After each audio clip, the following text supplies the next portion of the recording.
I declare open this congregation of the University of Sussex. I'm delighted as Chancellor to welcome you formally to this graduation ceremony this morning. The warmest of welcomes to our honoured guests, our distinguished faculty members, and to those of the professional services here at Sussex. But the warmest of welcomes are for you, our graduands, and your families and friends who join you here today. And to those who couldn't make it here in person and may be watching this via live video stream around the world. To you I say, bonjour, guten tag, willkommen, como estai, hola, dobry den, privyet, marhaba, salam alaikum, jambo, shalom, namaskar, ni hao, konnichiwa, oi, hey, hi, howdy, and hello. And a massive thank you to the ITS technical team for making the live stream possible. It remains a profound honour for us that you chose Sussex as your place of study, and that, as I've just illustrated, graduands from all over the world will be receiving their degrees at these ceremonies. We're rightly proud of our tradition of embracing all faiths, cultures and opinions, thus recognising that global interdependence is not only an inevitability in all of our futures, but indeed that future is already here. To our foreign students, I'd like to say thank you for making us a truly global university. In fact, according to the Times Higher Education, one of the 50 most international universities in the world. And in fact, we will be holding a graduation ceremony in Shanghai next year, and all eligible graduands, including those at these ceremonies, will be able to attend. I also know how hard it can be to travel so far at such expense and to try and get to grips with a different culture, language, and sometimes a different set of values and modes of behavior. And to overcome those hurdles of unfamiliarity and homesickness, to remain focused and resolute. All of you graduands have contributed to Sussex being in the top 20 of universities in Britain, and being only one of 2 universities in Britain to record a year-on-year increase in new undergraduates for the past 8 years. Now, at the January ceremonies, the winter ceremonies, we have a larger contingent of students graduating for the second or even third time, which even more than usual makes me the least smart person in the room. It's fine, I'm used to it now, I feel the same way at home. In fact, I'm not a shining example of academic prowess. I struggled through most of my education and my degree, so I hope I have a little empathy with what some of you may have gone through. In fact, one of my dad's friends, when I said I wanted to study for a degree, his response was, why do you want to go to university, huh? You want to waste your time, grow your hair long, and listen to Mozart? I said, yes, perhaps if I was thinking of going to university in the 18th century. Anyhow, I persevered. I know that some of you would have had to contended with your own personal difficulties whilst getting to this day, struggling to balance your studies with home life, in some cases whilst raising children, being carers, experiencing loss and sickness, trying to survive on overdrafts, loans, or family help. But here you are, and it seems you persevered too. Getting a degree is not a foregone conclusion. It requires effort, focus, and sacrifice, and not just your own. Your family and friends may have made sacrifices too to get you to this moment, and at its own expense to be here with us today. So graduands and lecturers, a round of applause for the families and friends.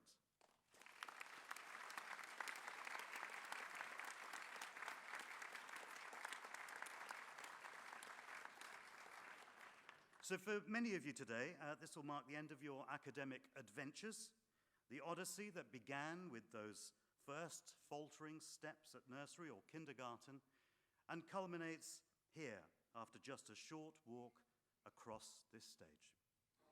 A name will be read out, hopefully approximating to yours, and you will take the mere 20 or so steps, terrified that you're going to lose your hat or your mortarboard, wondering whether the heels were a good idea after all, wondering whether your flies are open, and praying that you don't trip over your gown and end up in the lap of someone in the front row. We have a very extended front row today as well, and what an array of laps we have for you. Just take a look at that. It's like Star Wars, the faculty awakens.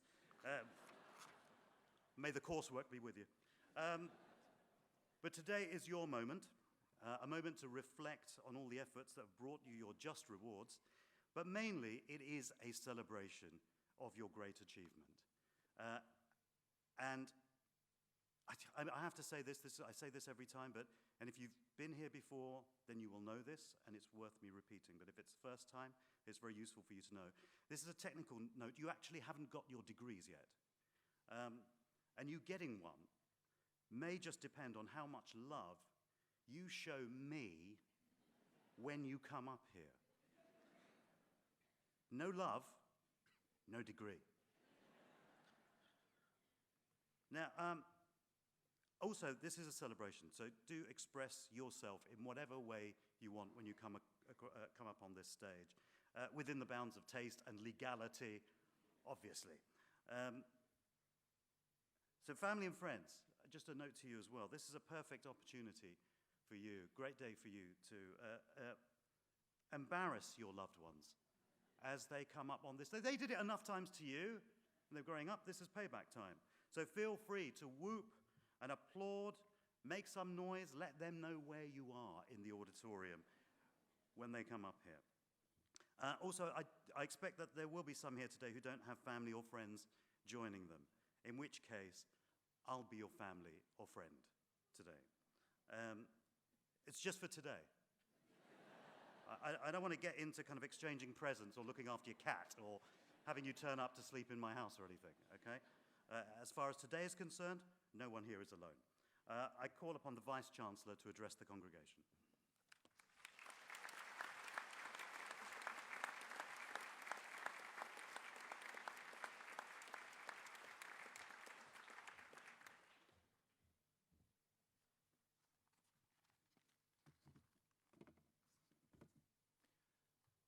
Chancellor, Madam Mayor, Vice-Chancellor of the University of Brighton, who's with us today to celebrate the success of our students of the medical school, graduands, those laps on the front row, ladies and gentlemen, good morning. Oh dear, oh dear, oh dear, Chancellor. This is a pretty slow start, isn't it? Ladies and gentlemen, good morning. Thank you. It's a real pleasure for me to add my welcome to you all at this graduation ceremony. Graduation is one of the highlights of the academic year, and is a time when we on stage, family and friends in the auditorium, can truly celebrate your success. Although graduation has its formal aspects, and you will see that we have made a bit of an effort to dress up for the occasion, as the Chancellor has indicated, it's also a time to relax and have fun. You can let the emotions flow and do pretty much whatever you like, providing it's legal. So for a special day, we have a special place. The Brighton Dome. This historic building, conceived by King George IV, started life as royal stables and riding house, and has been a hospital, an operating theatre during 2 world wars, hosted the Eurovision Song Contest in 1974, which was won by ABBA with their song Waterloo, excellent. And, of course, David Bowie, who sadly died a couple of weeks ago, came to the Dome as Ziggy Stardust in 1972 and 1973. It has given a platform to many other famous visitors, including one of our former Prime Ministers, Winston Churchill. Amongst our graduates here today, I am sure that there are many who will also go on to do even greater things than previous visitors to this space. Sussex has always celebrated the diversity of its students and staff. During the graduation ceremonies this week, we will meet students from 107 different countries with ages ranging from 21 to 73. Education is for anyone at any age. There were just 52 students when Sussex opened in 1961. Now we have over 15,000. Over these next 2 days, there will be more than 800 graduands walking across this stage and over 1,000 family and friends supporting them. This is a pivotal moment in many of your lives, and I hope that you will leave today with very special memories of all that you have achieved. I want to spend just a few minutes talking to you about aspects of Sussex life and why I know our graduating students will go on to do great things. Firstly, we can be absolutely certain that our graduates have excellent prospects. They're highly employable and will have a rounded view of life. We know that leaving university and finding a job can be a challenging time for graduates. However, we're extremely pleased that Sussex is ranked in the top 10 of UK universities for graduate prospects. A recent study found that 90% of Sussex graduates are in work or further study within 6 months of graduating. This suggests that not only do we attract outstanding students at the start, but that the Sussex experience provides a good start to their working lives. We do go that extra mile to help our students have a fulfilling time at university. We believe that experiences outside the main study area, including gaining competence in one or more modern foreign languages, are important for the broader personal development that employers are seeking. Our internship program is developing well, and we keep adding to this year on year, with our latest being a fully supported placement scheme in China. I hope that some of you have taken up the opportunity to complete an internship, whether it's here in the UK or abroad. The university also offers an outstanding range of master's scholarships to those who are thinking of postgraduate studies. This is really good for our graduates wishing to continue in further study at a time when we know that the financial pressures are high. Interdisciplinarity, that is, teaching and research that crosses standard disciplinary boundaries, was one of the founding principles of Sussex in the 1960s. This broad-ranging and rounded view of life is very much part of the Sussex tradition. We pride ourselves in the way in which we have built many interdisciplinary centres of expertise, whether that's in climate change, global health, or neuroscience. In addition, we encourage our students to take courses which combine their core subject with other, often unrelated subjects. Our focus is an holistic one. For our students, we hope that this ethos of thinking broadly and having a rounded view of life stays with you and benefits you in your life and careers. Secondly, we should always remember that Sussex students and staff have a history of changing things for the better. Sussex has an outstanding reputation for world-leading research, and many of you here today will have contributed to this. We're making a difference to people's lives, whether this is in policy in developing countries or digitizing history. 98% of our research is ranked as world-leading. It's increasingly important for us to be able to show that our research, that we're making a real difference to people's lives and society in general. Thirdly, I'm proud of our international perspective. It makes Sussex special. We have had an international outlook since the university started in the 1960s. Around 25% of our current students are from overseas, and teaching and research staff come from more than 120 countries. All of you have helped create this diverse global community on campus, which I hope has added positively to your experience at Sussex. Sussex has a reputation for being a place where people from all over the world can make friends easily. Last year, the university teamed up with the Students' Union to host One World Week, a celebration of international diversity and a way to promote understanding of global issues. It was such a success that we've committed to making it an annual event. We've created partnerships with some distinguished institutions around the world, including other universities in North America, Europe, Asia, and Africa.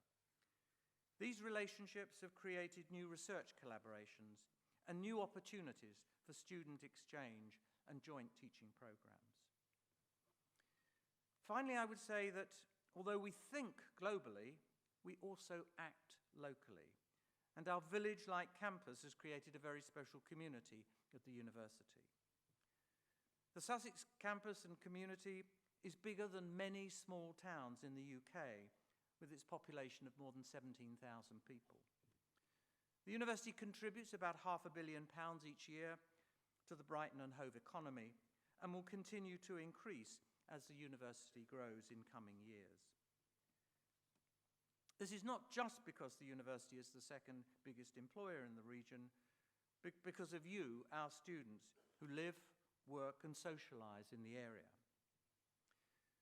But it's the personal contributions that our students make that I'm most proud of. I know that many of you do volunteer work in the local community. In fact, you do far more than the average citizen. Some of you tutor school children, particularly the disadvantaged. Some support the homeless, and others of you are just good neighbours and work hard at part-time jobs. For the family and friends that are with you, I know they will be extremely proud to share this moment. I want to give you special thanks for all of those important people who have supported you during your years at the university. As you look back at your time at Sussex and university life, I hope that you will have many fond memories and a real sense of what you can achieve in the world. Education is no longer a privilege for the very few. It has become a fundamental right for the many, and I hope soon for all. It can help to inspire intellectual curiosity and provide us with the foundation to achieve great things at work, at home, and for our communities and society in general. It allows us to consider big issues from different perspectives and to challenge them. It introduces us to new concepts, new people, and new ways of thinking.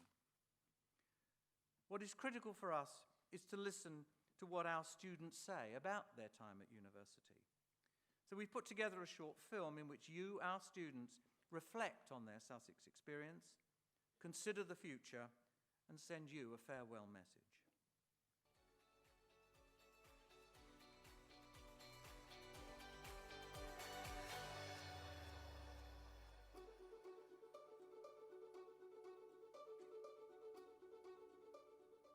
Overwhelmed and excited. Very apprehensive, I think, but very excited. Full of enthusiasm. Curious. I was really amazed. And the first lecture, it was amazing.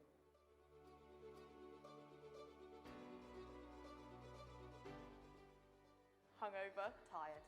Full of excitement and adventures. I was starting to feel at home, reassured, I think, mainly by people around me.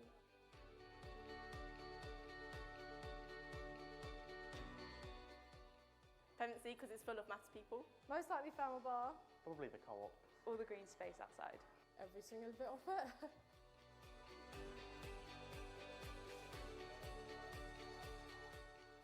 More fun than I expected. Very solid. Challenging. Fulfilling. Thorough. Superb. Hands-on. Supportive. One of a kind. The staff always have time for you.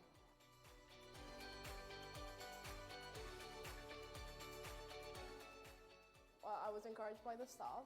And to expand my knowledge. Career progression and career development. Then to specialize. It was the teaching at Global Studies that made me want to stay on.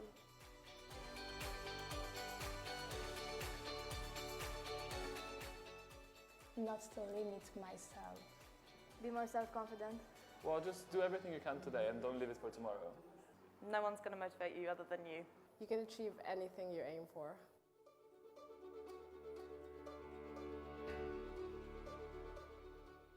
It made me more independent. It laid foundation for my future research. They have actually given me the platform to go into research. Just really building up my confidence.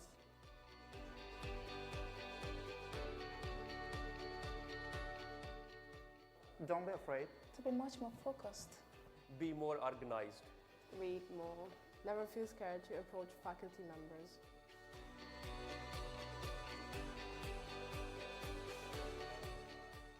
I think it's finally going to be at the end, so I'm going to be quite sad about it. Not really ready to say goodbye. Proud. Proud to be the smartest dressed I've ever been whilst at Sussex.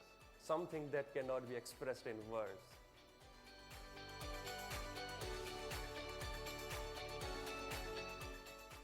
I'm hoping to pursue a career in social justice. I am doing a research placement for a few months. And to pursue my PhD. I don't know, but I'm looking forward to it. Maybe marriage.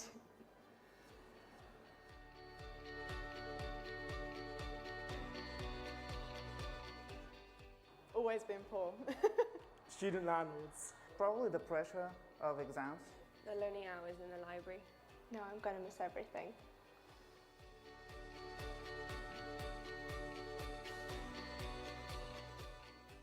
Being chair rep of life sciences.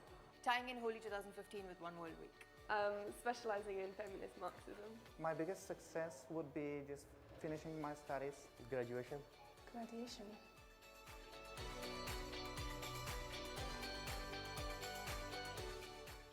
Well done. Congratulations to all those graduating in the 2016 winter graduation. Well done, everyone. I'm so proud of you all. It was lovely to meet you all, and I hope we stay in contact. It's sad to say goodbye, but congratulations on what we've achieved. Well done, guys. We did it.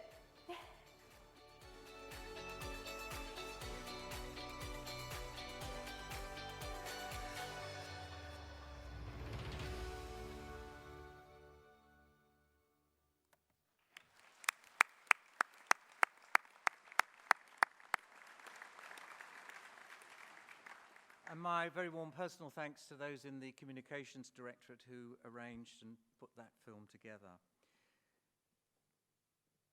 As you continue to make your way in the world and carve out your path, I hope that Sussex will always have a part in your consciousness.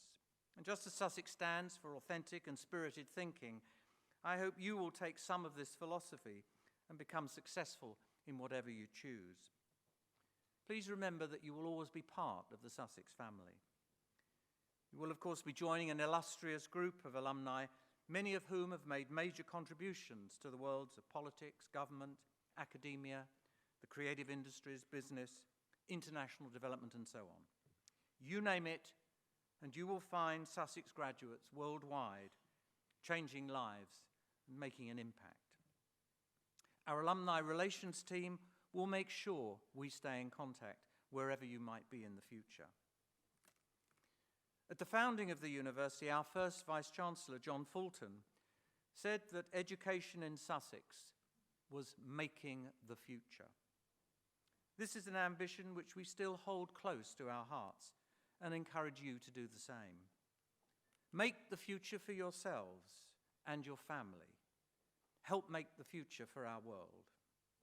Now is the time to be confident, to be brave, and to be open to the endless possibilities that life has to offer. I wish all of you every good fortune for your chosen futures and hope that your experience at Sussex has gone some way to prepare you for the next stage of your life. My very best wishes to you all.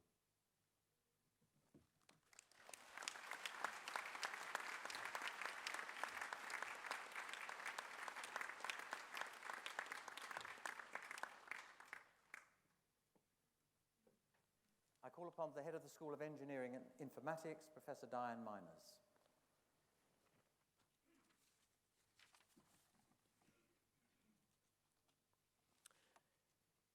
Chancellor, I will now present to you for the degree of Bachelor of Science in Computer Science, Sarah Asprey.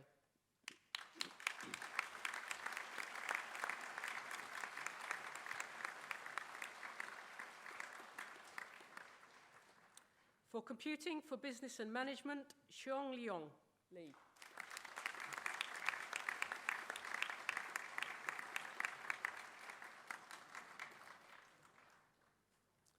For Mechanical Engineering, Edward Osman.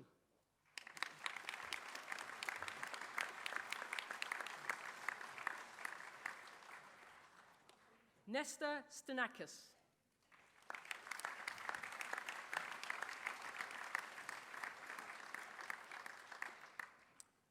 For the Postgraduate Certificate in Information with Business and Management, Jung Fu Song.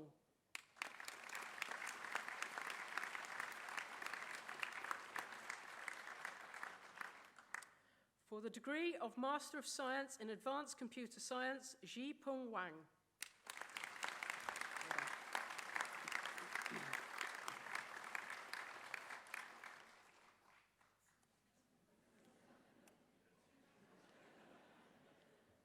For Advanced Mechanical Engineering, Bernardo Cantiane.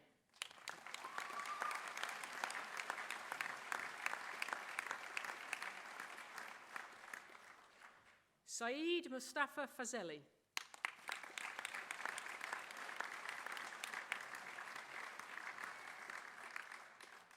Danielle Meluza Sakane.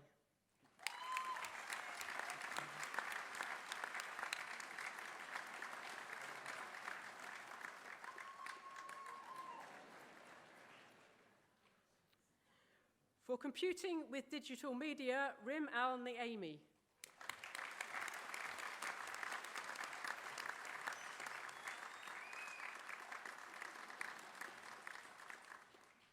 Ana Lucia Brigas Corral.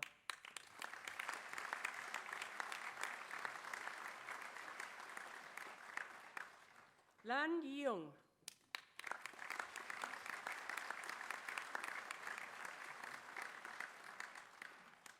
Han Sing Yung.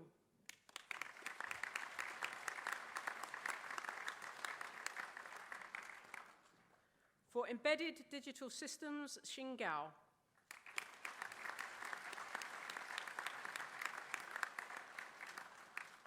Shungji Gi.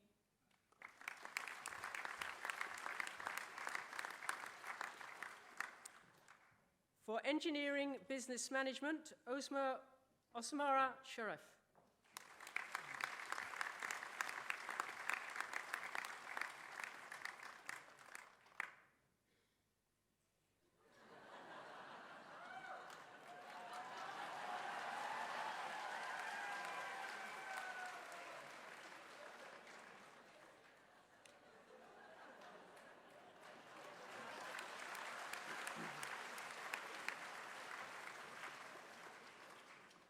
Clemens Bischoff.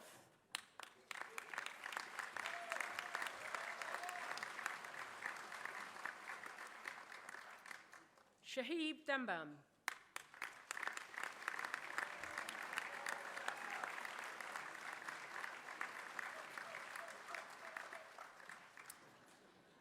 Xiao Tuan Dong.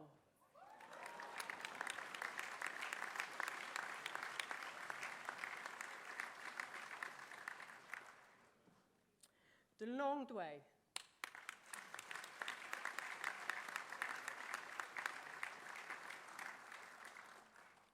Zhenhao Dao.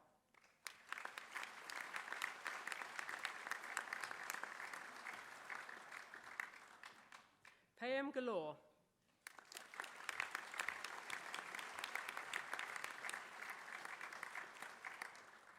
Frederick Innes.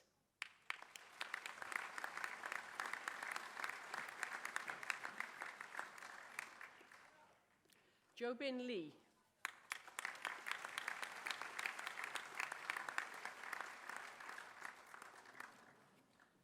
Obina Unduka.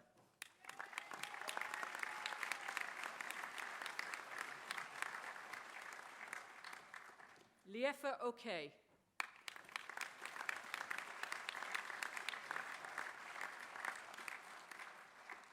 Shifi Pung.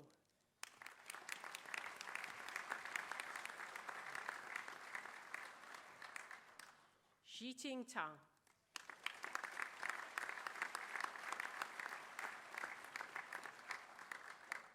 Wei Zhao.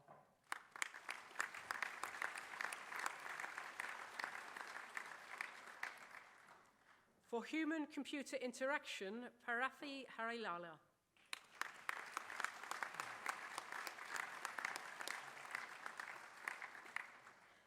Christian Lawrence.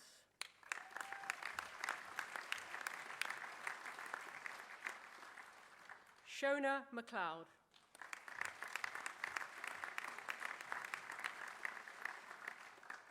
Panachata Kolipaku.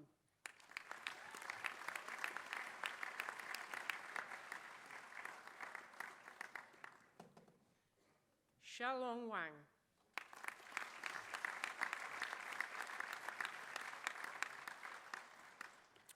For Information Technology with Business and Management, Catalan Adrian Boxa.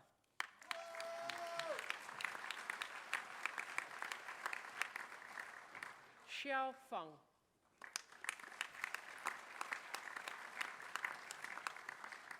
Atone Ashley Margaret Joseph.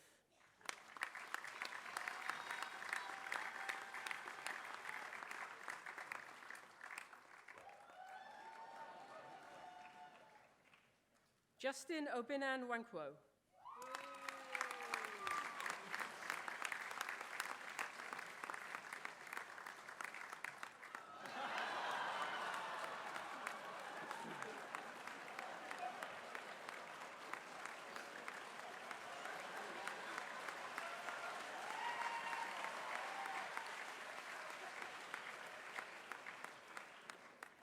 Stevie Secom.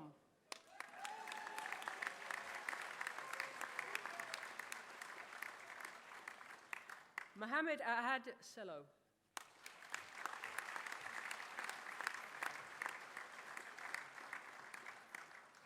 Yo Xiao.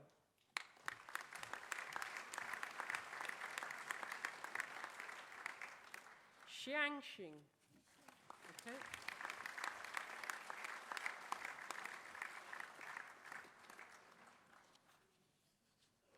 For Intelligent Systems, Colin Ashby.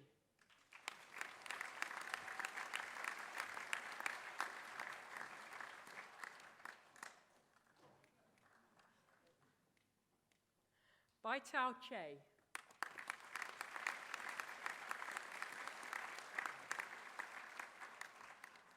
Gulsun Sula.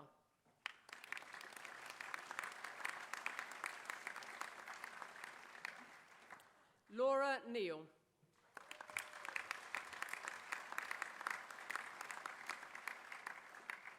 Michele Riccarde.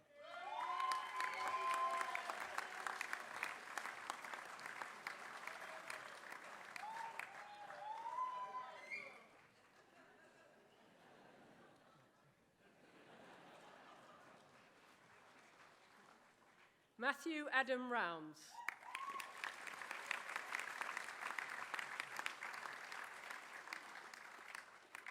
For Management of Information Technology, Louise Pang.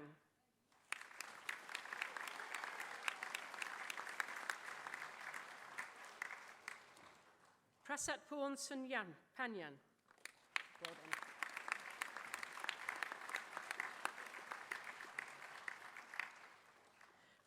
Sumsadmorn Supanya. Okay. Yeah, well done.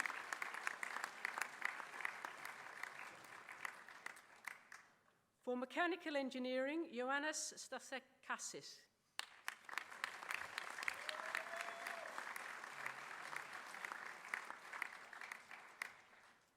For Satellite Communication Systems, Mohammed Zazrin Mohammed Isa.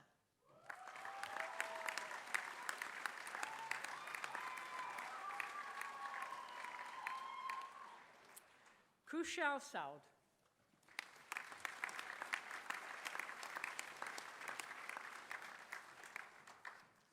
Chancellor, I will now present to you for the degree of philosophy,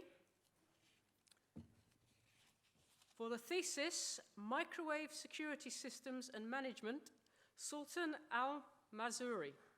Well done. Thank you.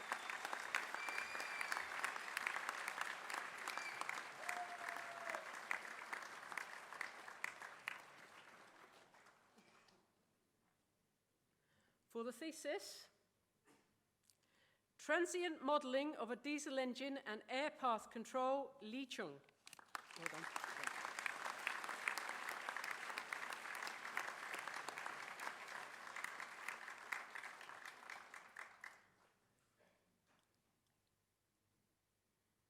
For the thesis, electroencephalogram signal acquisition in unshielded, noisy environments, Mohsen Fatarici. Well done.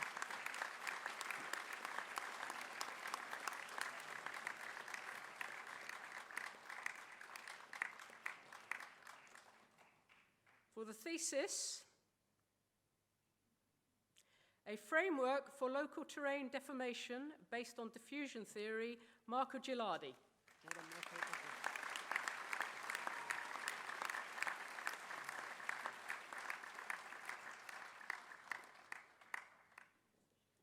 For the thesis, it's a team game exploring factors that influence team experience.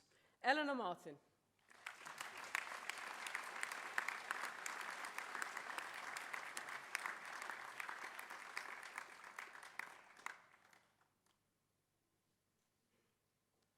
For the thesis,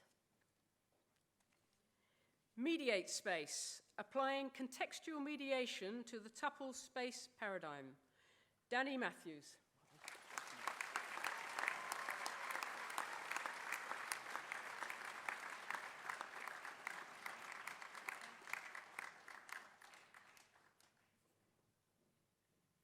For the thesis,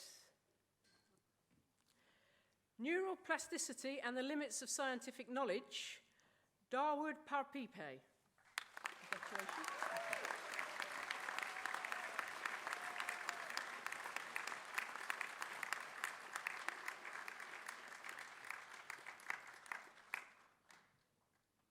For the thesis, information transfer and causality in the sensorimotor loop, James Thornley.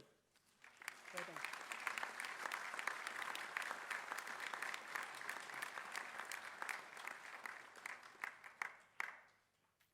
Chancellor, this concludes the list of graduands from the School of Engineering and Informatics.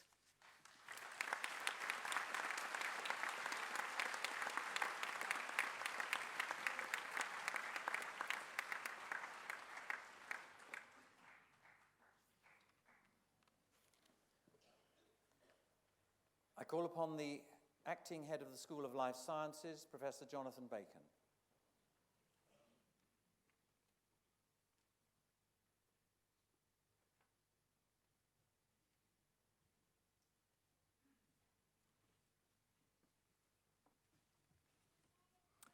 Chancellor, I will now present to you for the degree of Master of Science in Cancer Cell Biology, Callie Cameron Smith.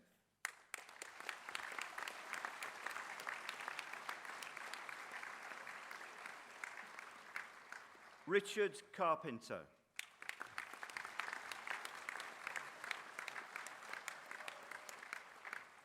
Tessa Herzog.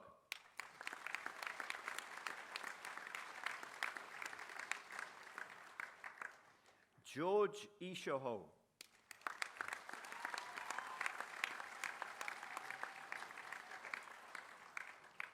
Gemma Imber.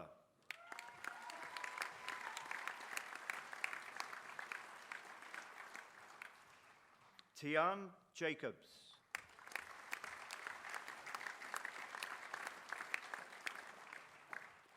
Rebecca Leask.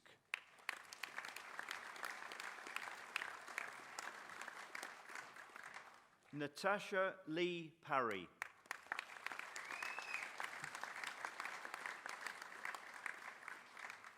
Justin Rathbone.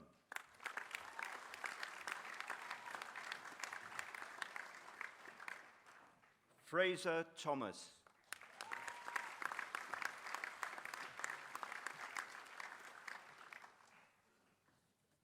For genetic manipulation and molecular cell biology, Anita Ogor Azubwiki.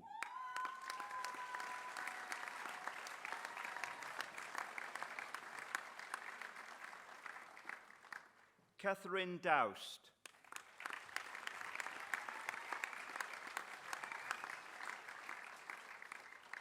Simon Guillaume.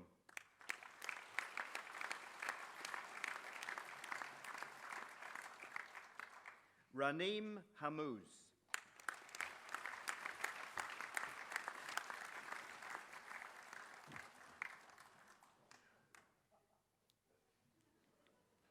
Charles Metcalf.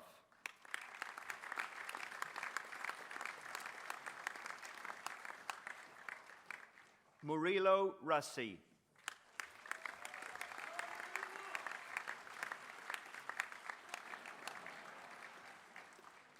Sandamali Priyanwada Senanyake.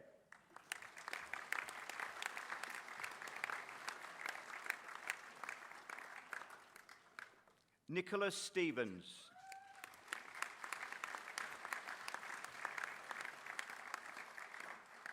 Maria Fernanda Suarez Perido Rodriguez.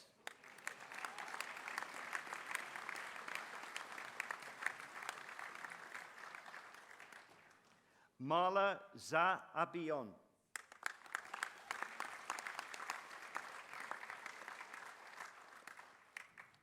Chancellor, I will now present you for the degree of Master of Philosophy for the thesis Comparing the Cost-Effectiveness of Methods for Estimating Population Density for Primates in the Amazon Rainforest, Peru. Matthew David Bowles.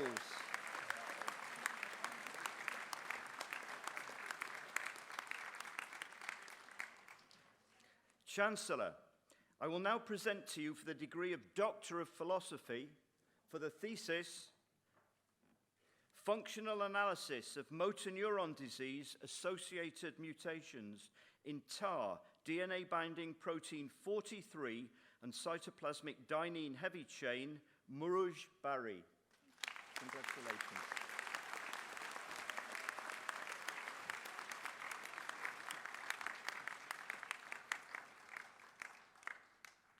For the thesis, Development of nanoflow liquid chromatography, nanoelectrospray ionization, mass spectrometry methodology for improved urine metabolomics, Andrew Chetwynd. Congratulations.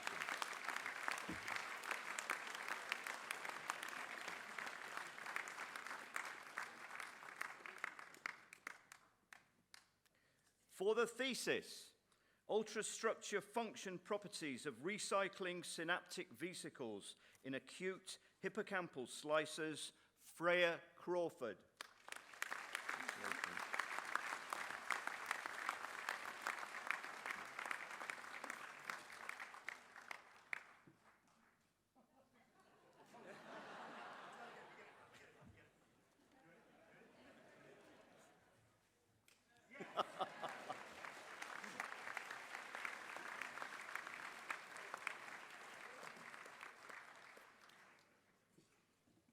For the thesis, photoelectrochemical water splitting and gas ionization sensing using metal oxide nanostructures, Wei Li. Congratulations.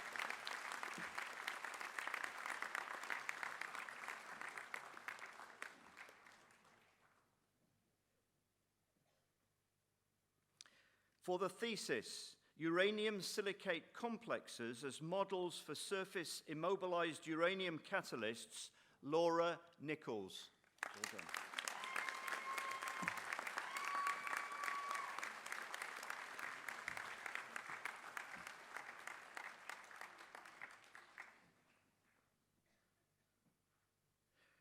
For the thesis, high-throughput screening technologies for identification and expression of functional domains of proteins of biomedical importance, Sarah Parry Morris.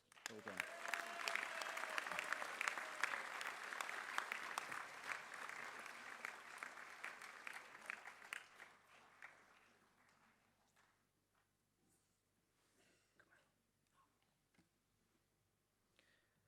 For the thesis, Defending the Fortress, Comparative Studies in Disease Resistance in Ant Societies, Christopher Tranter. Well done.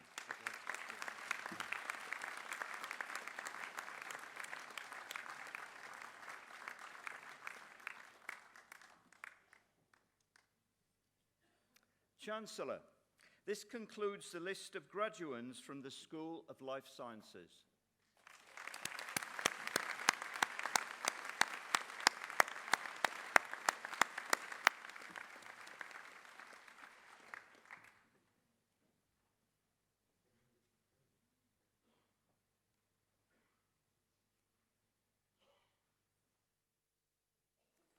I call upon the head of the School of Mathematical and Physical Sciences, Professor Peter Coles.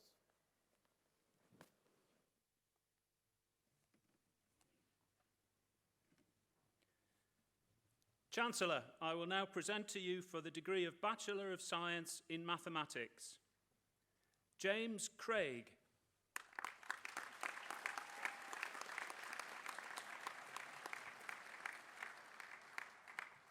Ashley Maloney Joyce.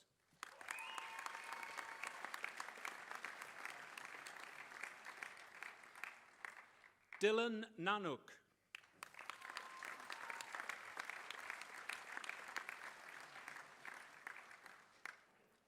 Sinead O'Donnell.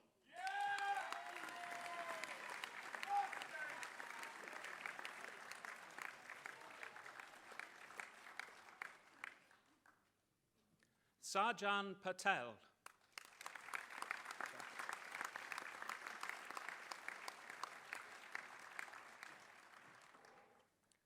For mathematics with economics, Nirutika Kantaruban.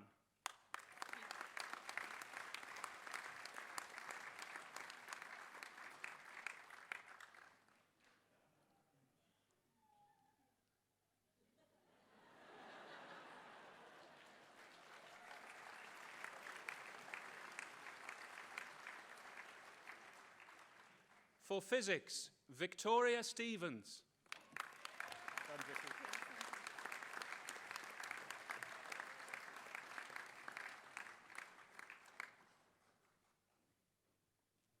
For the degree of Master of Science in Astronomy, Sarah Davis.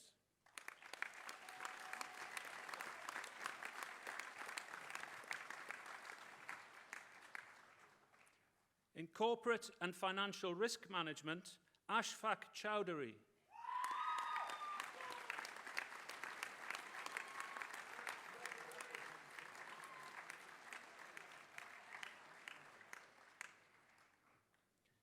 Meng Chu Lin.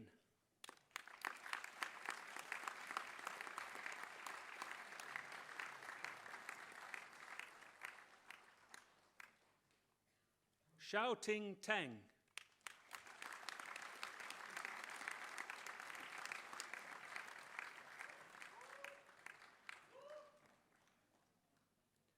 Yuye Shu.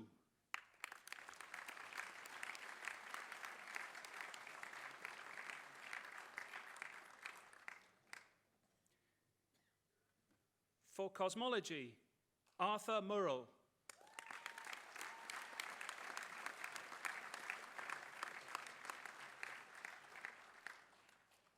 In Frontiers of Quantum Technology, Callan Jobson.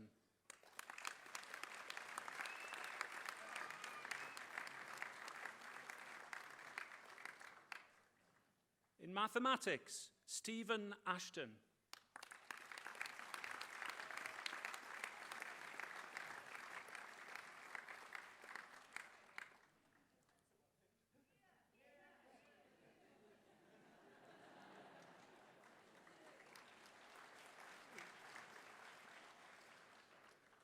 Fatma Mohammed Kamal Bream.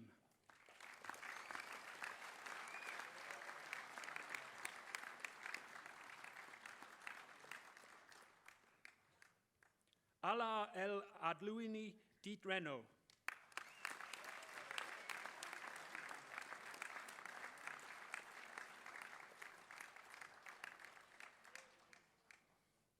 In particle physics, Carla Acereda Ortiz.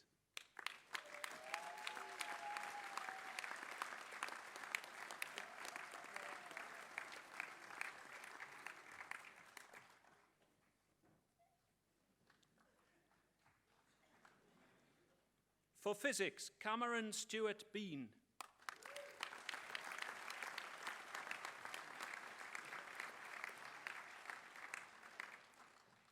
Jacob William Dunstan.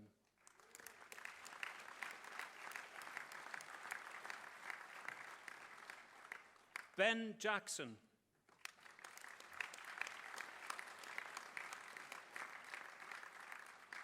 Sandro Moshinsky.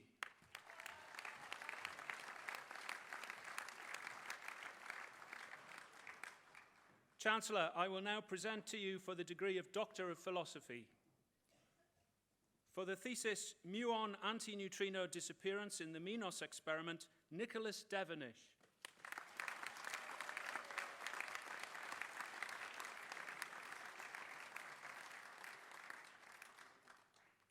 For the thesis, supersymmetry searches in events with at least 4 leptons using the Atlas detector at the Large Hadron Collider, Zara Grout.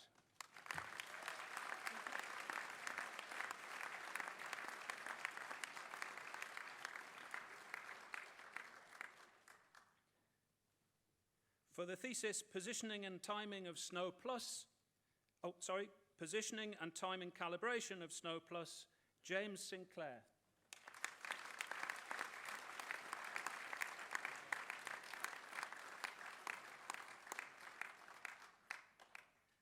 Chancellor, this concludes the list of graduates from the School of Mathematical and Physical Sciences.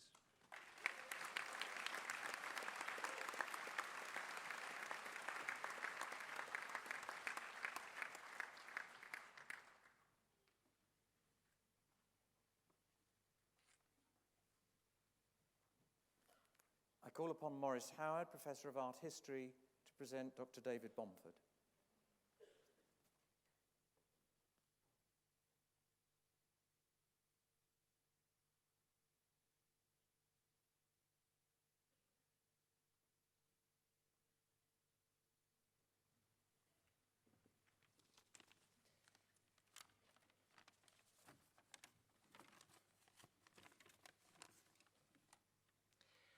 Since its foundation, the University of Sussex has sought to build bridges across the curriculum. In the field of art history, which is mine, those of us who have lived through many successive methods and approaches, pure connoisseurship followed by socio-economic, structuralist, feminist and psychoanalytic theories, we would now argue that we have in recent times arrived at a means of understanding the art of the past that reaches into science and depends upon modern technologies. This is our current interest in the materiality of objects, in what things are made of. In developing the high standards of the technical analysis of paintings that has subsequently been rolled out across the decorative and applied arts, no team of people was more important in the heroic days of the last quarter of the 20th century than that based in the scientific and conservation departments at the National Gallery in London, in which our honorary graduand today, Dr. David Bomford, was a key member. The analysis of pigments, of canvas and wood supports, the development of infrared reflectography were vital inspirations to wider scientific exploration. For art historians, the information gathered meant it was now possible to ask questions such as, where did pigments originate in the making of art? How do we interpret the change of the artist's mind, revealed by the opportunity to see beneath the top layers of paint? Who made the nails that keep canvas and support together? And thinking of workshops, how did all these people with craft skills work alongside each other? David Bomford began his career at the University of Sussex, where he took his BSc in chemistry and MSc in organometallic chemistry in the heady years of the late 1960s. His passion for art led him to become trainee conservator at the National Gallery, where in succeeding years he became senior restorer of paintings, a post he held for more than 30 years. David's department spearheaded a number of groundbreaking exhibitions, all having the prefix Art in the Making. These opened our eyes to many of the key periods of technical innovation, such as Italian painting before 1400 in 1989 and Impressionism in 1990, and through the particular work of artists of whom the gallery holds outstanding collections. These artists broke the rules and thereby changed the way we look at the world through artists' eyes forever. Most notably, Rembrandt exhibited in 1988, Degas in 2004, and Venice through Canaletto's eyes in 1998. The publications accompanying these shows, with their scrupulous documenting of discovery and interpretation, have become key works of reference. David's work was recognized by his appointment as Slade Lecturer of Fine Art at Oxford in 1996-7, a series of lectures he repeated at the National Gallery. He served as Secretary General of the International Institute for Conservation from 1994 to 2003. For 10 years, he was the editor of the journal Studies in Conservation. But of course, the best of eminent professionals are also celebrated for the help and support that they give individuals, as well as his continuing contacts with chemists at the University of Sussex. David supported the careers of individual conservators. One of them was Janet Brough, both during their time together working at the National Gallery and later when she moved on to be a key figure for many years in the Conservation Department here in Brighton at the Royal Pavilion Museum and Art Gallery. In recent years, David has moved to the United States, first as Associate Director for Collections and then Acting Director at the Getty Museum in Los Angeles, and since 2012 as the Director of Conservation at the Houston Museum of Fine Arts in Texas. These are newer sites of outstanding conservation practice, and I'm sure David is also advising the emergent, very newest museums and galleries being established with great fanfare across the Middle East and across Asia. In a world where we daily witness terrible loss of life and destruction of the past, it is important that we acknowledge the care and expertise that many like David bring to the conservation of its legacy. Chancellor, I present to you for the degree of Doctor of the University, honoris causa, Dr. David Bomford.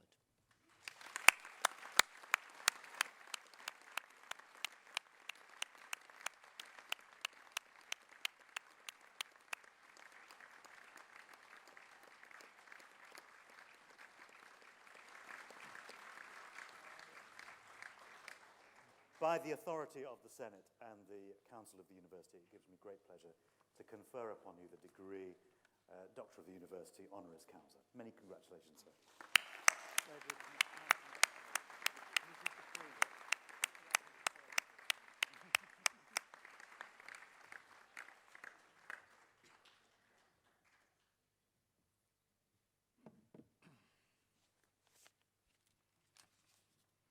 Chancellor, Vice-Chancellor, ladies and gentlemen, I'm deeply grateful for this honour from my university and want to thank Professor Maurice Howard, an old friend, for introducing me so generously and eloquently.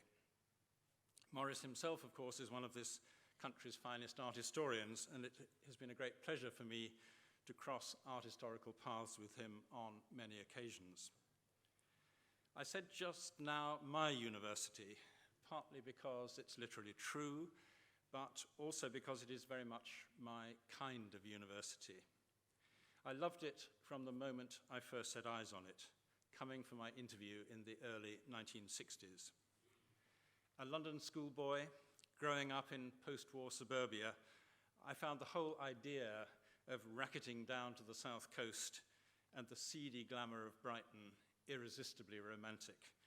This was the 1960s, remember.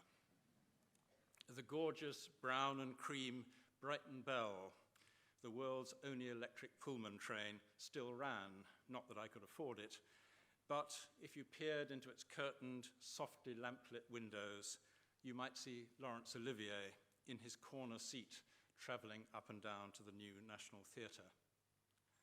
I loved the location of the university, both topographical and philosophical. Poised rather thrillingly between the most raffish of seaside towns and the timeless nobility of the great chalk hills of the South Downs, and blending the best brains of the old universities with the excitement of a brand new institution. Of the so-called new universities of the 1960s, Sussex was by far the most stylish, elegant, and frankly fashionable. Every day was an event, as film crews trailed cabinet ministers' children around the campus, and as the intellectual giants, newsreaders, newspaper editors, Olympic athletes, and rock stars of the future, looking much the same as all the other students, walked about among us like mere mortals. To be truthful, there wasn't much of a university in 1964 when I arrived. The round physics lecture theatre, sitting on a muddy bank, was where we scientists had our first lecture. There were no proper doors, water lay on the floor, and it was freezing. The impressively languid lecturer strolled in, wrote a formula on the board, and said, one eyebrow raised, of course. Anybody know what that is? And the whole room, very keen, of course, on day one, put its hand up. The conversion formula from Fahrenheit to centigrade, we all chorused.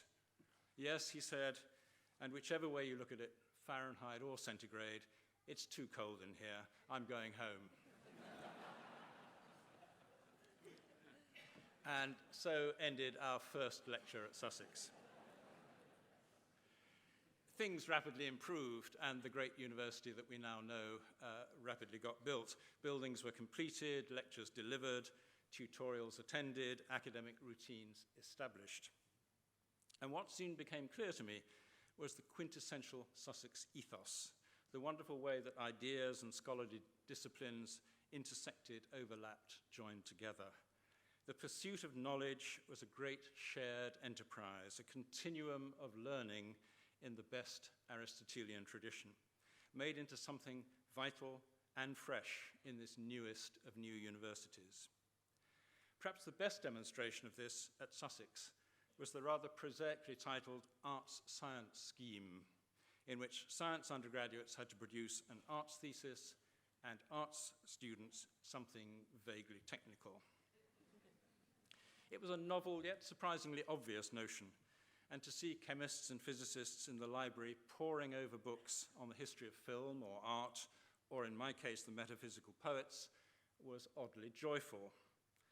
The quality of our essays was probably no more than mediocre, and undoubtedly made our arts supervisors genuinely relieved that we would soon be returning to our scientific studies. But intellectual seeds had been planted that might flower sooner or later. After Sussex, a succession of happy chances took me from the organometallic chemistry lab to the conservation studios of the National Gallery, where I learned restoration on worthless paintings bought for me at country auctions, and ended up many years later with Raphaels and Rembrandts and Van Goghs and Monets on my easel. But the truly thrilling part was to study these sublime objects with the rigor of a research scientist through the developing eye of the art historian that I was becoming. It was partly that science could provide actual answers to real questions about works of art, materials, methods, dating, and so on, and partly that the analytical discipline of scientific thinking worked wonderfully well with art history. These were the early years of what has come to be known as technical art history, a genuinely interdisciplinary field that transformed the way we look at the art of the past. It was another great shared enterprise to which I devoted many years of the most pleasurable, close-looking imaginable. It's a long time since I left Sussex, almost half a century, but Sussex has never left me. The challenge of thinking across traditional boundaries, as the Vice-Chancellor said just now, commonplace now but unusual then, shaped my life and career. It has taken me to the very heart of what great art is, and I will always be grateful. And I can't help thinking that this honor, to me, reflects back to where it all began, a cold, drafty, damp lecture theatre in 1964, the shortest lecture in Sussex history, and the promising lightness of touch of a witty teacher. Thank you again to the university from the bottom of my heart, and I salute all of you who are receiving your degrees with me today. May the adventure of your careers bring you beautiful, unexpected opportunities, and may you know when they are the right ones for you. Above all, take what Sussex has given you, use it well, and have fun. Thank you.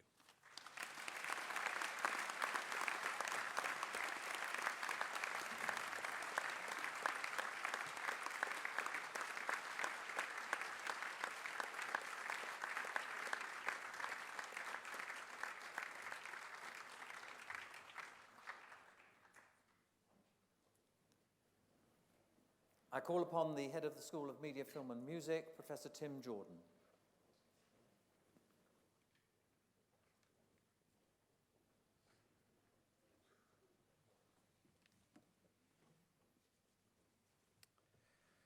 Chancellor, I will now present to you for the degree of Bachelor of Arts in Media Practice, Tom Jenkinson.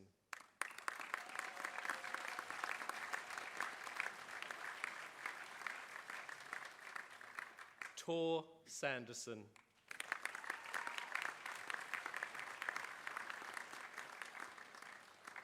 For Media Studies, Ursula Evans.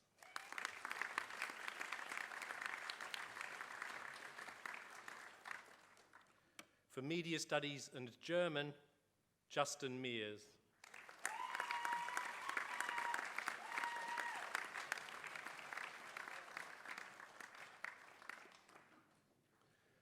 For the degree of Master of Arts in Digital Documentary, Catalina Balan.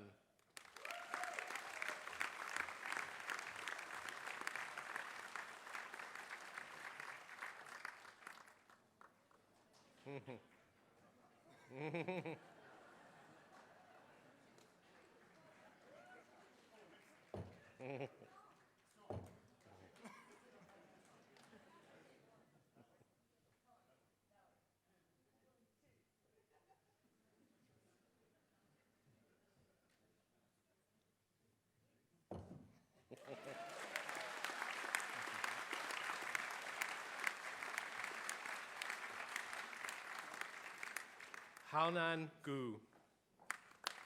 Congratulations.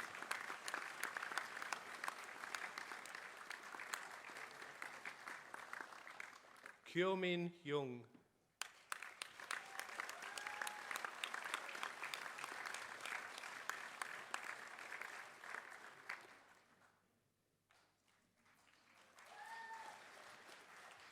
Nurul Ain Binti Nassis.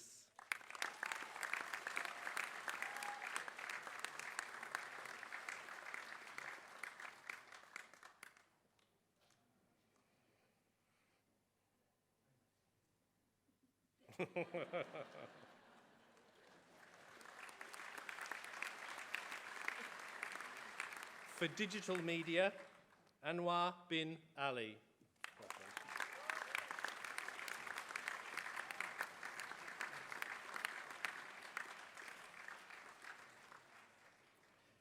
Keishna Allen Cambridge.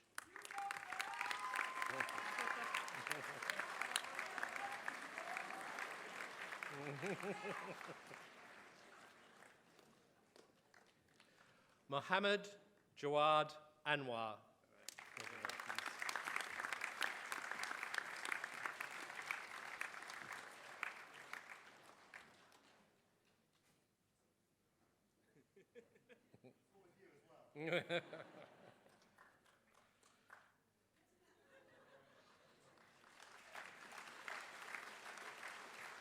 Alexander Baker.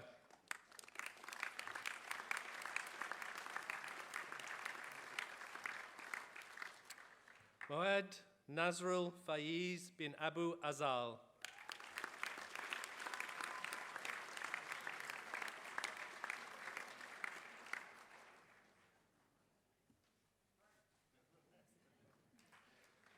Magdalena Dujinska.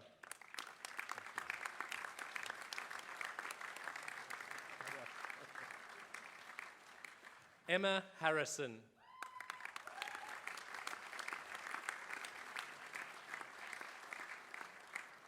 Luogia Chu.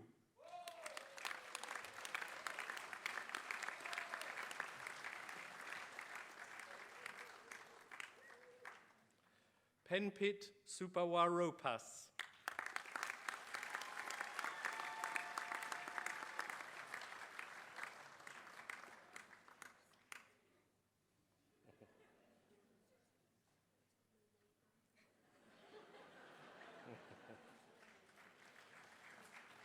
Nur Afra binti Taidin.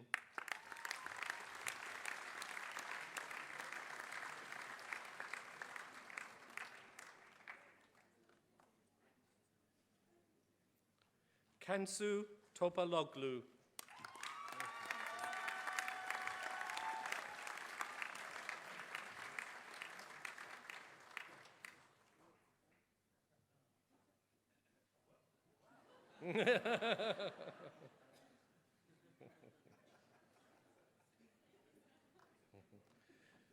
Zhe Wang.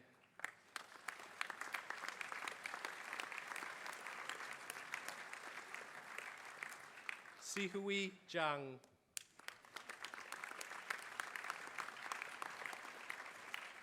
For film studies, Adrian Briggs.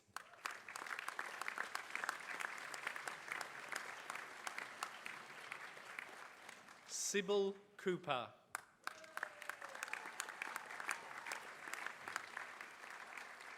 Thomas Day.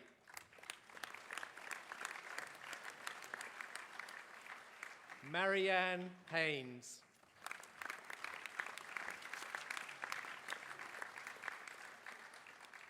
For film making, Noor Al-Nakib.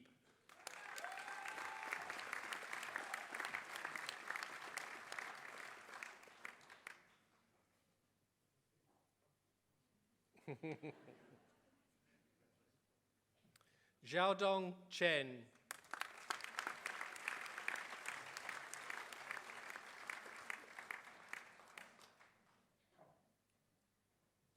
Thomas Holborn.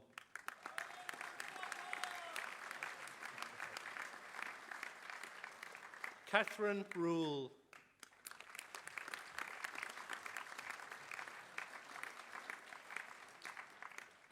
Yue Wang.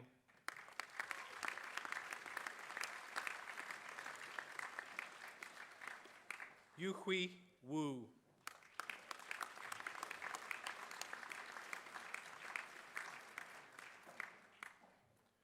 Wangshu Zhang.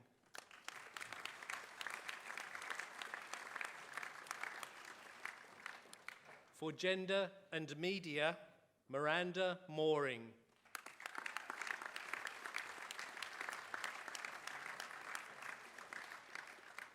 Amelia Morris.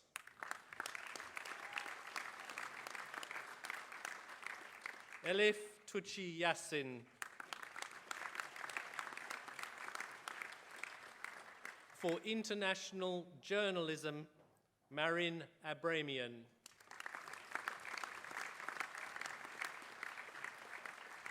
Yizhu Chen.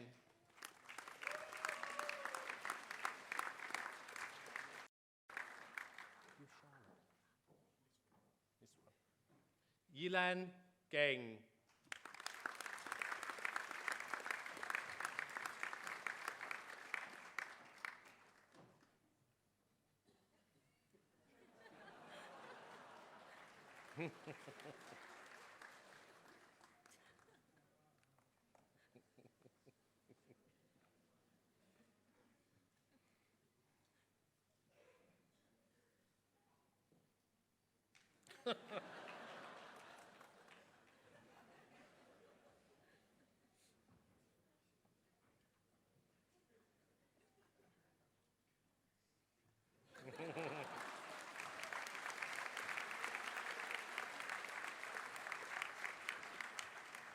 Yating Han.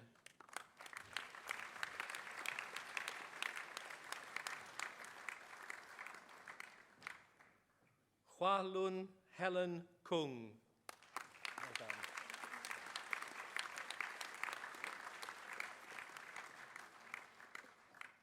Norfazila Binti Rebatin.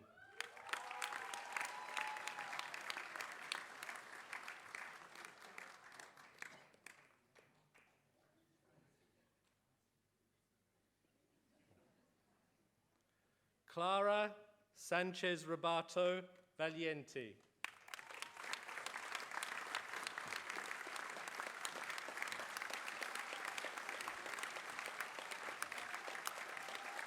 G45 is missing on this page. 35.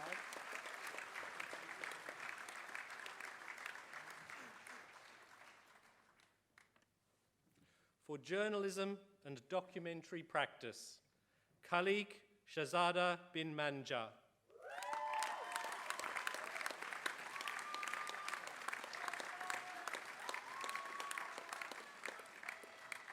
Ana Lorena Ruiz Gonzalez.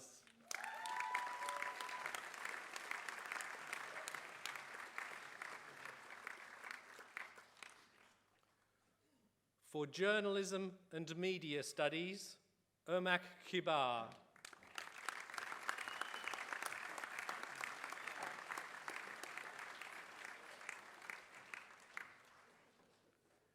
Catherine Nips.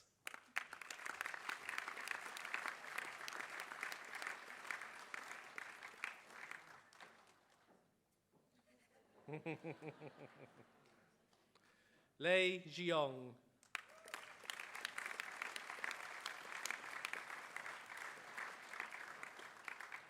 For Media Practice for Development and Social Change, Idel Lois Kwaba Anabwani.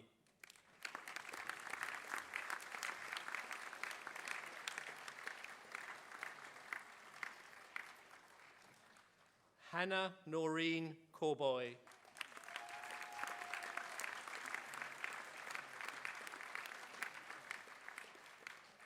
Syed Abbas Hussein.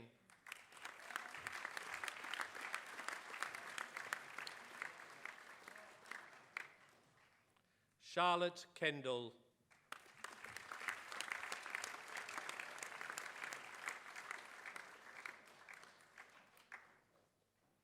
Isabel Lucy Masters.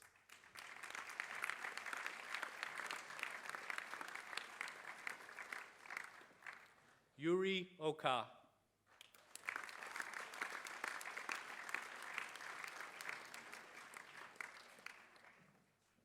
Rui Kian.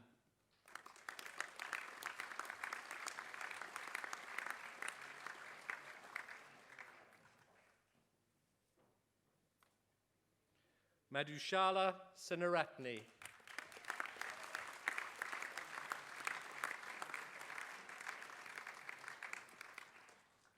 Uluwasei Adewunmi Sodeinde.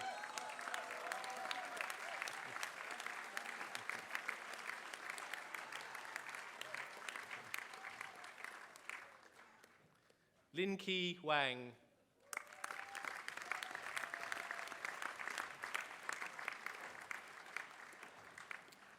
Emily Willets.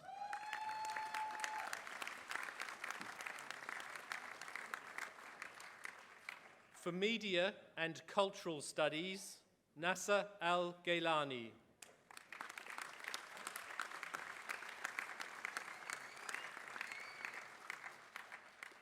Richard Cook.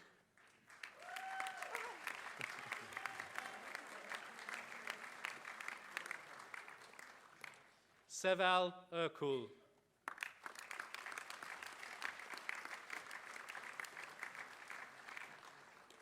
Stavrula Kitsu.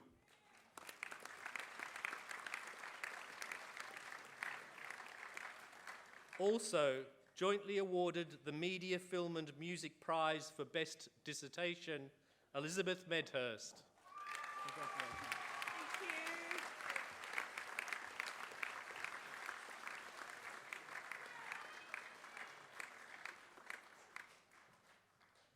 Sana Francisca Mustelin.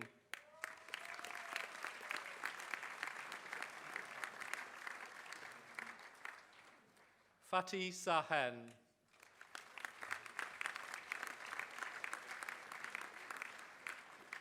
Rebecca Shortall.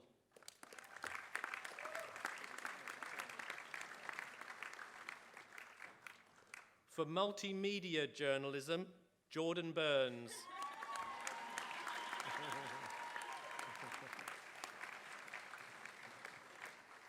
Victoria Farley.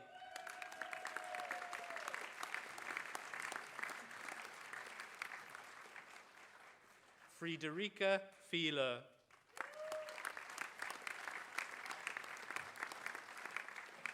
Victoria Alice Grantham.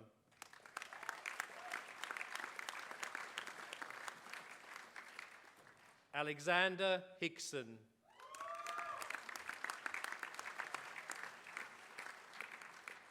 Toluwalope Fanmilayo Omayeni.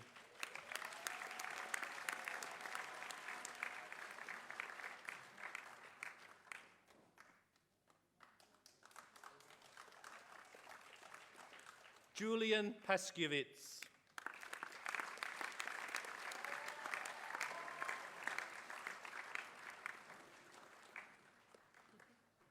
Jessica Pitocci.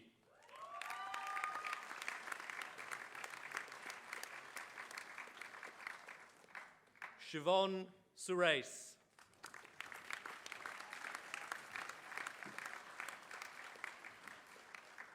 For music and sonic media, Fadi Atan.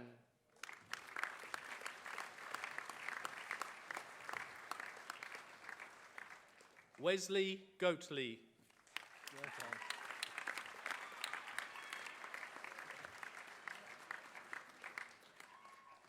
Adam Edward Hewitt. Congratulations.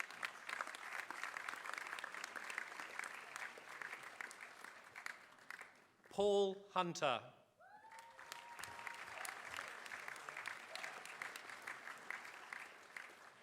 Joshua Zueda.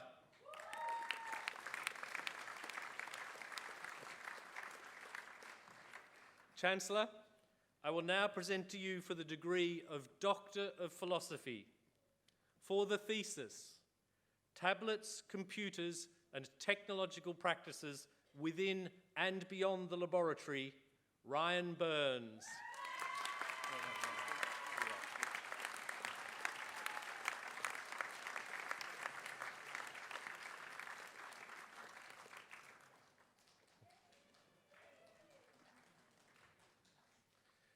For the thesis, The Haunted University, Academic Subjectivity in the Time of Communicative Capitalism, Catherine Thomas.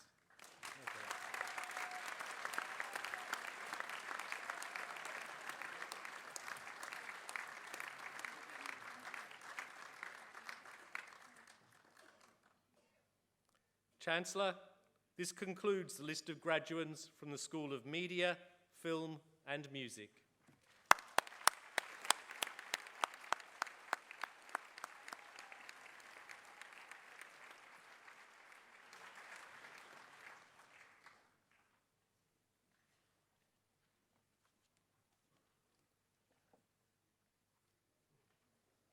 I call upon the head of the School of Psychology, Professor Tom Ormerod.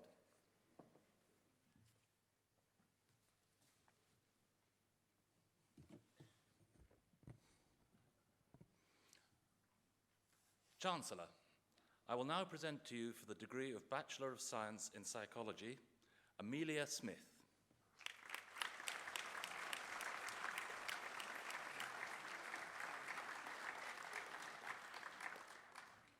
For the postgraduate diploma in psychological therapy, Anne Claire Whiteside.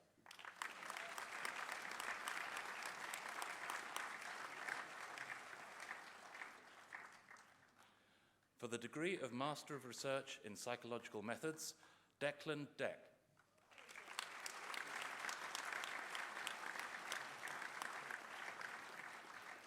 Chi Hao Huang.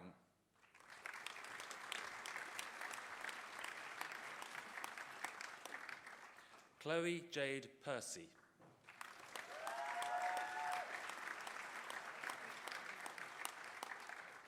Heather Taylor.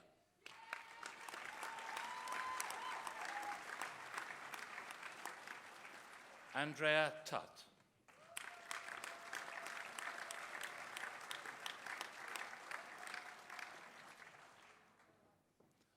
For the degree of Master of Science in Applied Social Psychology, Carla Kabidu.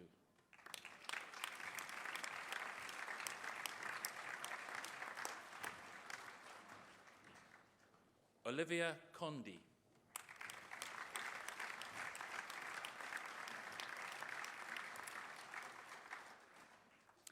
Hannah Margaretha Esser.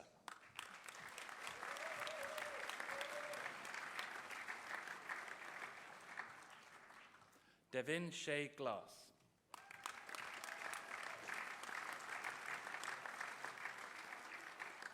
Sasha Claire Esther Hall-Jones. Amy Heath.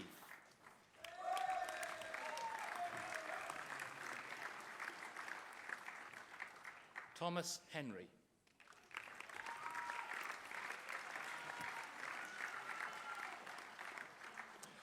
Also awarded the Maria Yehoda Prize for Best Performance on the MSc in Applied Social Psychology, Sophia Anna Arabella Kyprianidis. Thank you.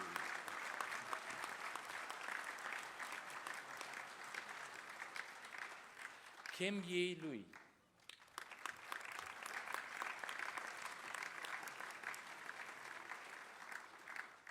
Vartika Mishra.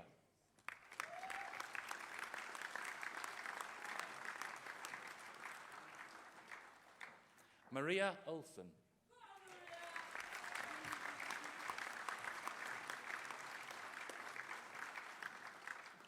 Amy Sands.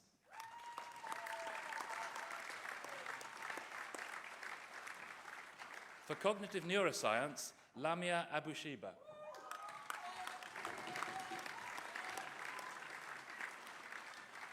Anne Catherine Yonan.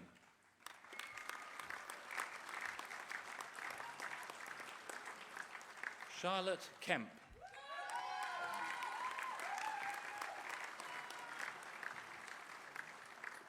James Livermore.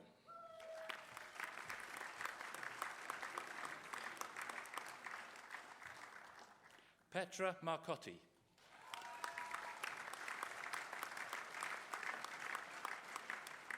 Duru Gun Ozkan.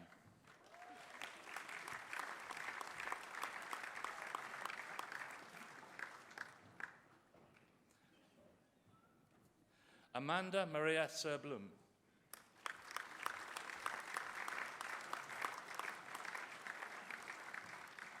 Georgina Smallridge.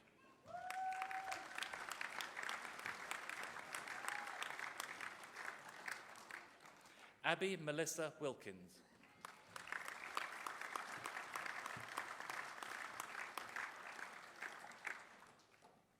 For experimental psychology, Caitlin Brown.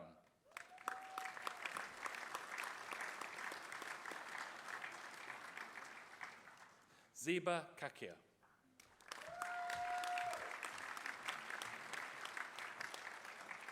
Rebecca Sean Trudy Don.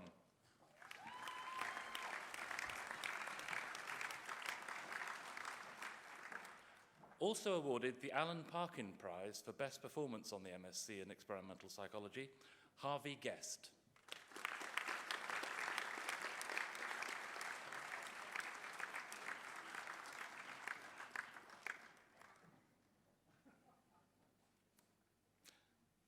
Beth Horn.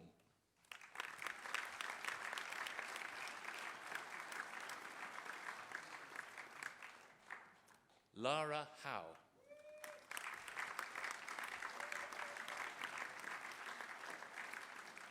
Matthew Knight.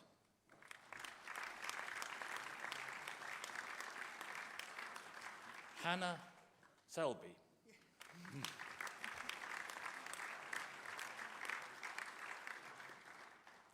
John Shea.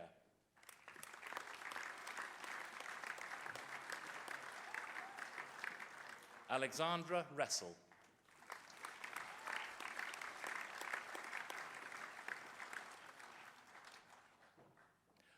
For Foundations of Clinical Psychology and Mental Health, also jointly awarded the Sussex Partnership Trust Prize for Best Research Dissertation on the MSc in Foundations of Clinical Psychology and Mental Health, Helen Jane Anderson.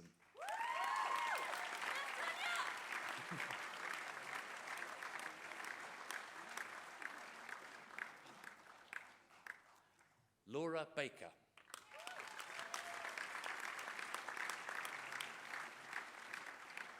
Holly Butcher.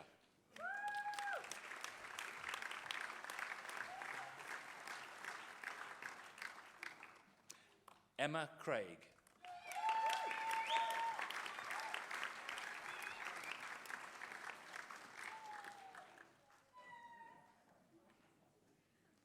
Hannah Denham.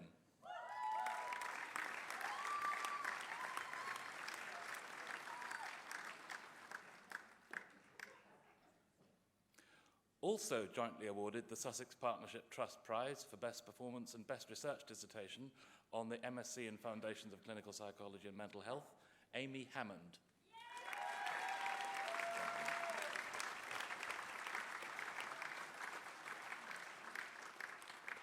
Florence Horwood.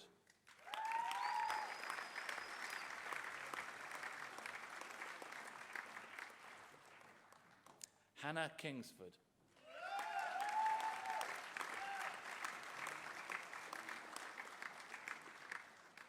Rosemary Leslie.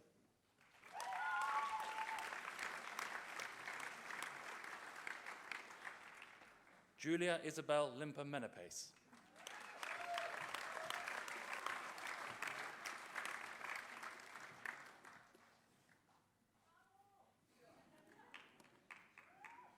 Also jointly awarded the Sussex Partnership Trust Prize for Best Research Dissertation on the MSc in Foundations of Clinical Psychology and Mental Health, Ekin Sechinti.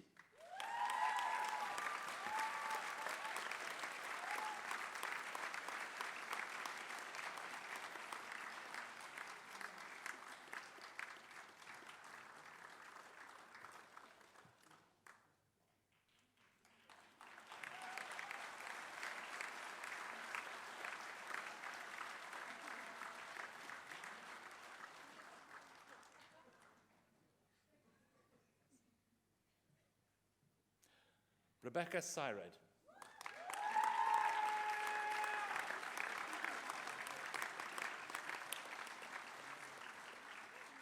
Kirsty Stanworth.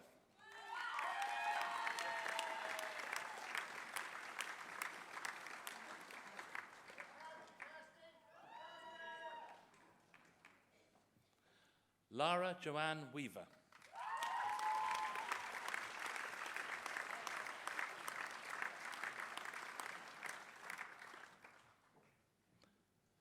Chancellor, I will now present to you for the degree of Doctor of Philosophy.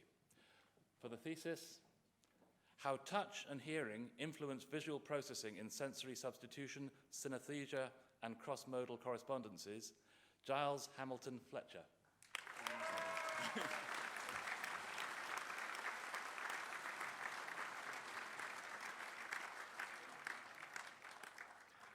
For the thesis, An investigation of other awareness and the collaborative process in low-functioning children with autism using shareable technology, Samantha Holt.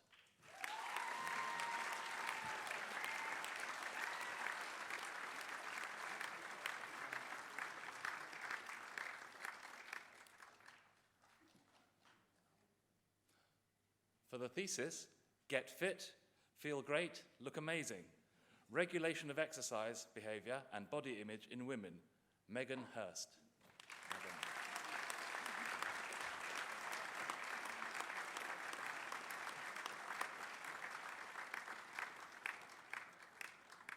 For the thesis, Social Communication in Domestic Horses, the Production and Perception of Facial Expressions, Jennifer Wathen.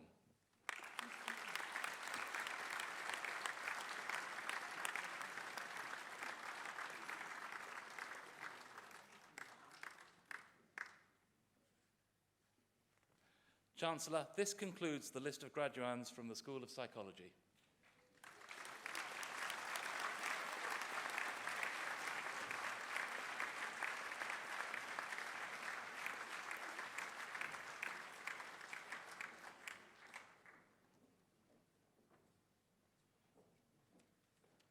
I call upon the head of the Division of Medical Education of the Brighton and Sussex Medical School, Professor Gordon Thurs.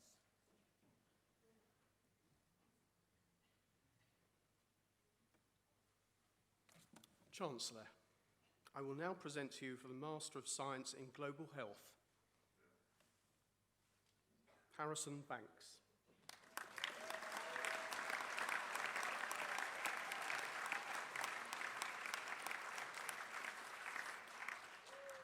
Yarlini Bararathan.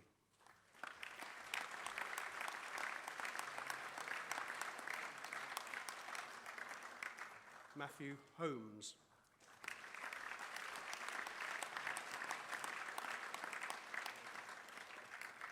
Sangeeta Navarathan.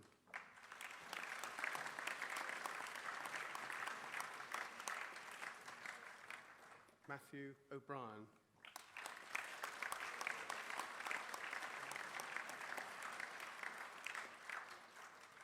Nicholas Palfrey.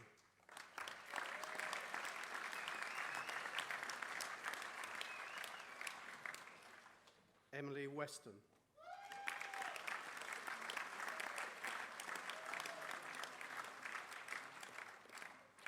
Molly Worsdale.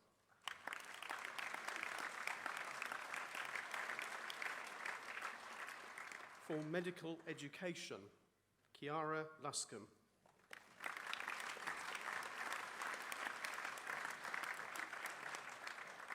Sebastian Shaw.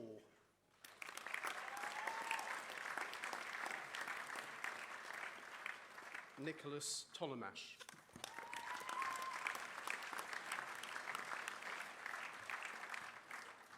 Chancellor, I will now present to you for the degree of Doctor of Philosophy.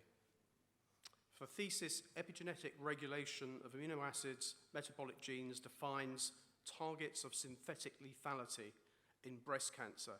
Francesca Cavicoli.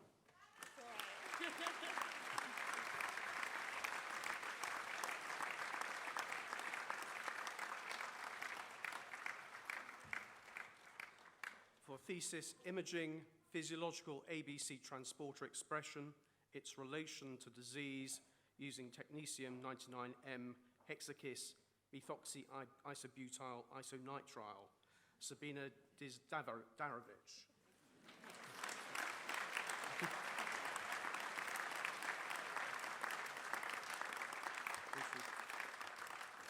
For the thesis, lived experience of Parkinson's, a footprint in every room, Jane Peake.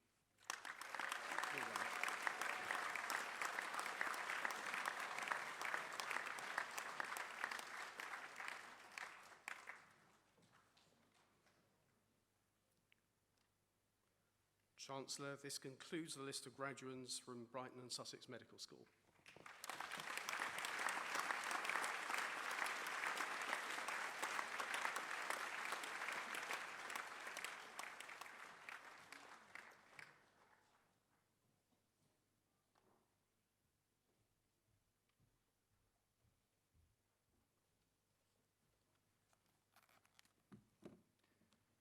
Chancellor, I present to you those graduates who were unable to graduate earlier with their schools of study.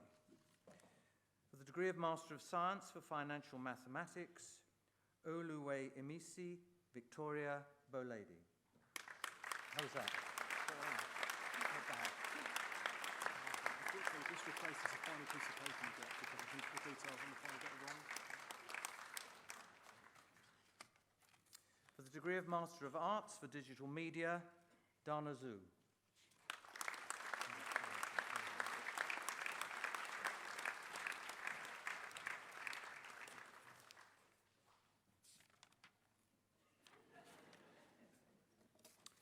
For the degree of Master of Arts for Media Practice for Development and Social Change, Harpreet Baines.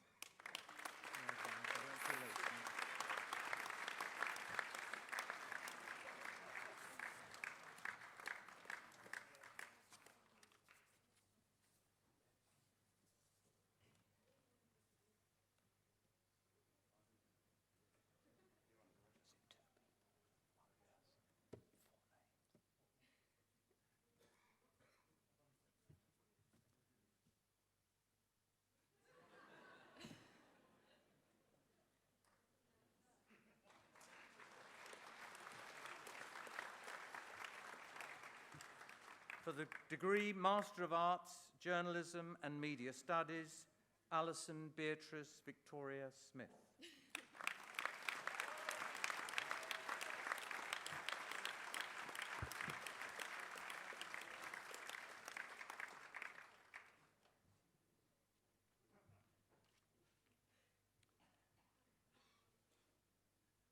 Chancellor, this is the moment when you can take a few seconds or minutes to reflect on whether you think you've received sufficient love during the ceremony.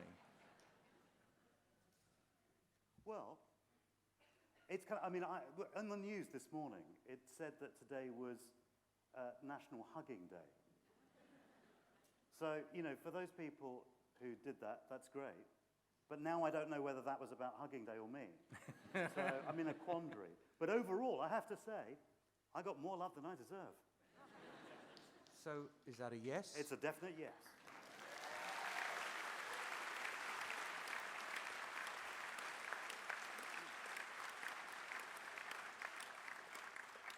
Chancellor, you have now met all the graduands being presented to you at this ceremony, and the moment has come for the formal conferral of degrees of the University of Sussex.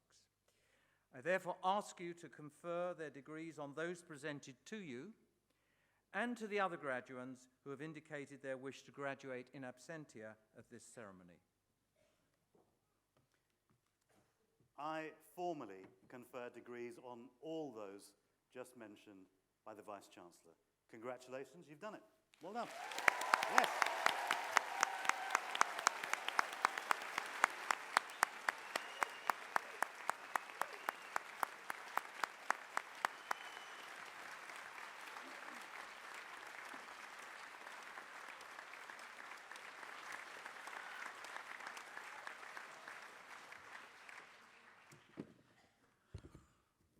Well, that was all right, wasn't it? So when my son says to me, when I speak, he's 10, so when he asks me later on, he'll say, how did it go? I'll say, I went to Brighton, I got picked up by a man.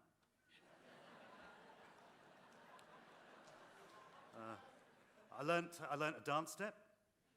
It's 3 steps, 3 steps, 3 steps. Stomp, stomp, stomp. I must remember the stomp.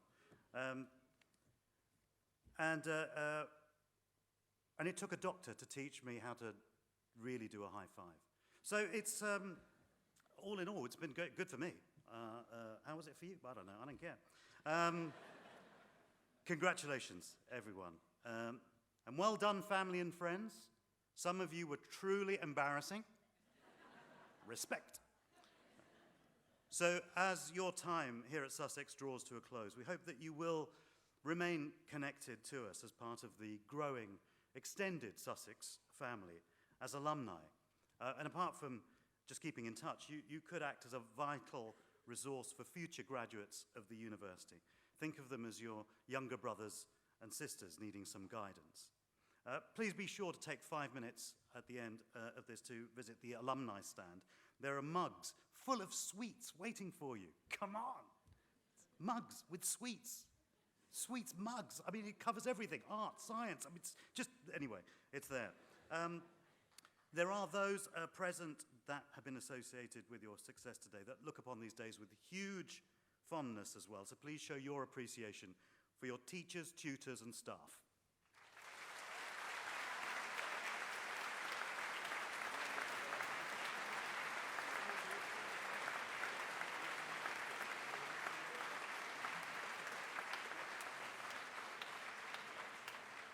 I just realised how many people are up here. It's kind of like, it's like being on stage with the Philharmonic or something, except you wouldn't want to hear them sing.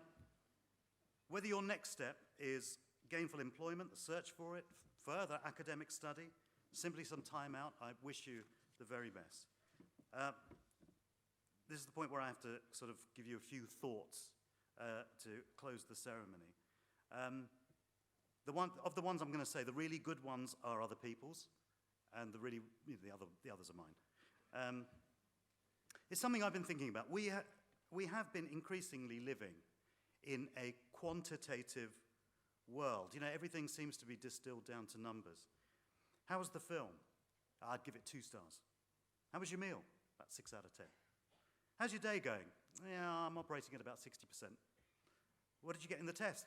85%. And numbers, you know, clearly used to define success as well. She earns $125,000 a year. Wow, she's doing well. They've just bought a property, 12 million. 12 million, they're doing all right, etc. You get the picture, right? So I understand, and we all understand why we use numbers. It's a quick comparison tool. It's easy. But mainly, we don't have to qualify it. There's no other detail we have to give. We feel that we've answered the question, and that's the problem, that there's absolutely no detail. So that means that there's nothing to discuss. Part of functioning as a human being is the ability to communicate, to understand, to empathize, to sympathize, to connect. We can understand each other better through detail. The thing I love about the ceremonies is that I get to meet you. I get to have a handshake or a hug or something. It's real contact. It's not remote. It's not virtual. It's real. So those same questions again, with just a tiny bit more detail. How was the film? Yeah, the script was good, performance is solid, but the special effects let it down. I'd give it 2 stars out of 3. Bit different to before. How was your meal? Starters were okay. Not much of a range on the main courses, but they were really good. The desserts were excellent. Place was a bit drafty. 6 out of 10. Bit more detail. What did you get in the test? 85%, but I'm really disappointed as I consistently got 95% in the others. She earns $125,000 a year. How? She cleans toilets with her tongue. Ew. They've just bought a property. 12 million. Wow, how did they afford it? They robbed a bank. That extra little bit of detail, just kind of lets us know so much more. So my point is talk to each other. Spend the extra minute finding out the detail. Be better informed and form your own opinions. As I've realized from Twitter, simply having an opinion doesn't make you intelligent. I read somewhere that the mark of true intelligence was the ability to hold 2 contradictory arguments in your head at the same time. I mean, I've been lucky enough to meet enormously talented, famous, celebrated people who've won Oscars and Grammys and BAFTAs and captains of industry and all that kind of stuff. And I admired them all for their achievements, but I was only really inspired by the ones that had 4 things: curiosity, humor, a work ethic, and above all, compassion. And you can't put a number on that. If you do, you sound like an idiot. How are your kids? 7 out of 10, 4 out of 10, 8 out of 10. No. Your partner seems really nice. I'd give her 3 out of 5 stars. Do you see that report on the refugee crisis? I give them 75%. Don't be reduced to a number just for convenience. Martin Luther King said, "Darkness cannot drive out darkness. Only light can do that. Hate cannot drive out hate.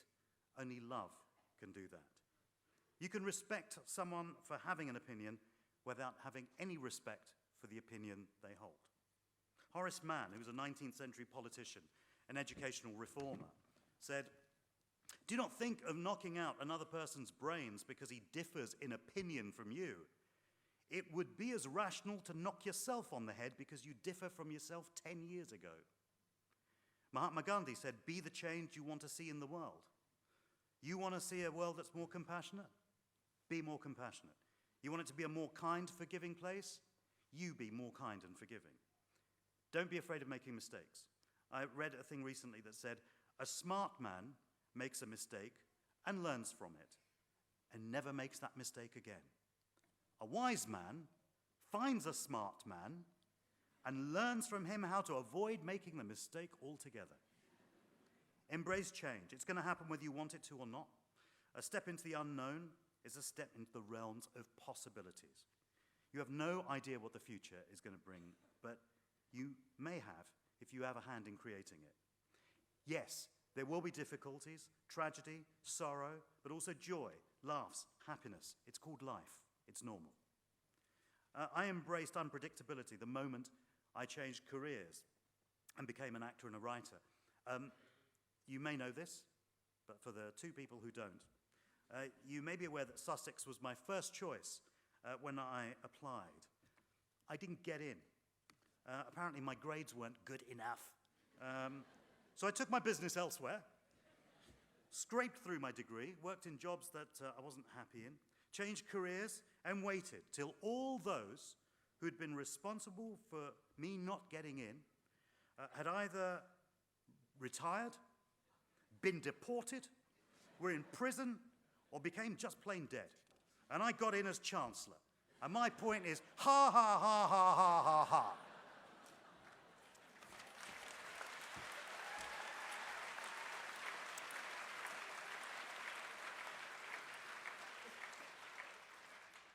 My real point is unpredictability. it can lead to great places. Sometimes the solution is not right in front of you because it's not meant to be. There's a story from a film about two mice that fell into a bowl of cream and couldn't get out. And one mouse decided that they'll never get out and just gave up and drowned.